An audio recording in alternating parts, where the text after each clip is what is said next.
Ira, the next question is with regards to education. One of the things that I read in the book, I think, is that as an industry, are we doing enough to make sure that we are, in a sense, setting the syllabus for the students that are actually, going to be the future leaders? What are your thoughts on that? This is one of my favorite topics because now I have been diving into the education. Yeah, thanks. Thanks for asking great questions. Education is my passion, and I've been doing that in kind of different aspects for many, many years. So I think we also have to differentiate between formal education, where you obtain a specific, hospitality degree, and informal education. There's people in our industry who actually have a degree. You can count them, just handful of them, maybe single digits or double digits, probably single digits of those who have masters, double digits of those who have maybe 15-20% max of those who have undergrad degree in hospitality. Majority of us don't, including me, I don't have a hospitality degree. I have 2 masters, but they're outside of the industry.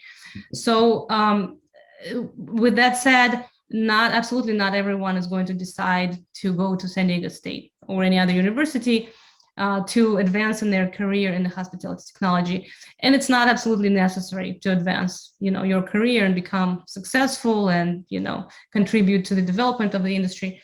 So it's important to consider these 2 avenues of educating people, formal education, hotel school, and there are also many different ways to raise awareness and educate outside of hospitality schools through, podcasts like this, through publishing books, articles, other forms of certifications that different organizations offer. So there are many different things that are available online and offline as well.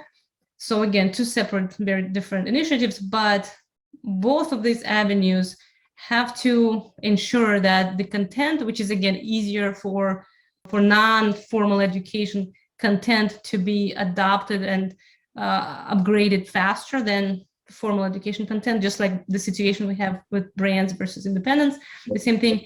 But both of these, the content should be definitely timely. It can't be outdated, as we know is definitely a problem in many hotel schools right now. Curricula, they are revised every X number of years, but the X is a pretty large number. It should be smaller in my case, in my opinion. And also, there are probably not enough, in many cases, not enough real world people who contribute to those revisions. So I think there's definitely not enough attention paid to education about technology in our industry. Very few hotel schools actually have courses on hospitality technology. One would argue, why do you have to have a course on that? Because things change all the time and we have vendors come in and go. My pitch to that, which actually got me into San Diego State teaching technology, is that vendors come and go. We're not teaching how to use a specific piece of technology or a specific vendor. We're teaching the concepts. We're teaching this, what we discussed, the fragmentation of the industry, the composition of the industry. We're teaching integration dependencies, how the ecosystem looks and how it's shaped, and who sits at the top, with the PMS being, kind of the center of the universe that owns the data, and how we're seeing this kind of shifting a little bit in all the other categories of vendors, and how they are dependent on that data. And that's why PMSs have been the kings and queens of the world, and demanding these thousands and thousands of dollars for license fees and whatnot.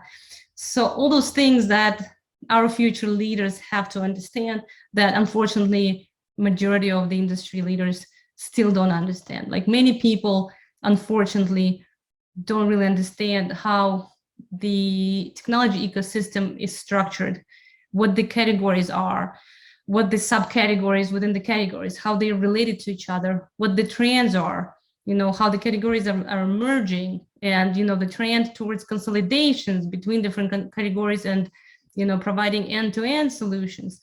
So all those things, again, we need to explain to students who are going to graduate, and they're going to be decision makers when it comes to technology adoption. They're going to be working in the corporate or non-corporate environment, making buying decisions for software for these properties. So they need to understand how the world operates. And also what I noticed is that students didn't really consider career path in hospitality technology before I started introducing it to them. But there's a whole large world of, tech companies, thousands of them, startups and, older, larger companies as well, who are desperate for human resources, for people with some kind of understanding of the industry. So I'm starting to open up this tech space for my students at SDSU, for them to consider career in technology, which is a great career choice. I can, speaking from my own experience, it's not where you get yelled at the front desk of a branded hotel. This is where you can work from Bali or Singapore or Thailand at your own schedule and have unlimited vacation time.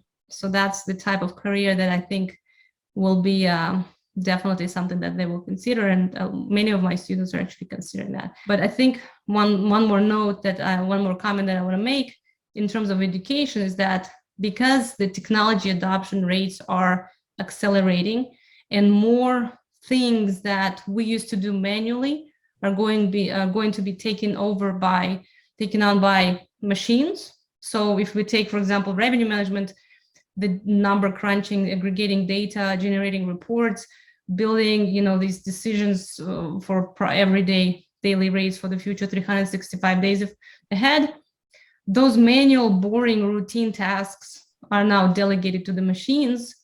So humans are now required to have a set of skills that are different from what they had before.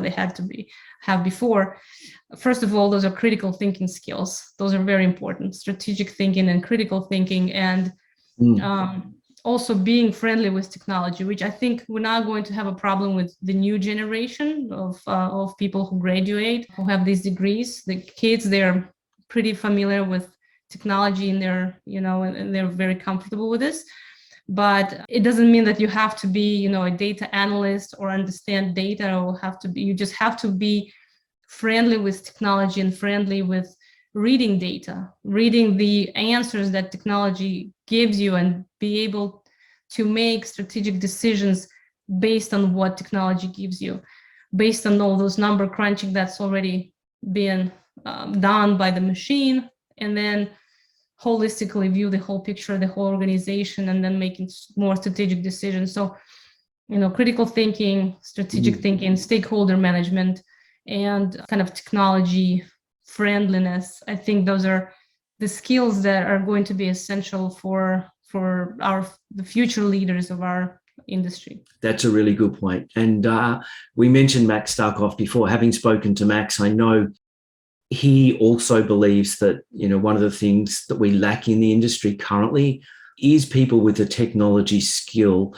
Not, as you said, a deep knowledge of technology, but the ability to look at the operation and to look at technology and actually, put the stakeholders together and, allow technology to be used to improve the operation. We're starting to see a generation come through now, but I think more needs to be done in that sense. And I think I was quite interested to read that, the MBA that in Switzerland, that Max, MBA in hospitality technology that Max is involved with. I think, that's, as you said, what we probably need more of in the future, some technology experience.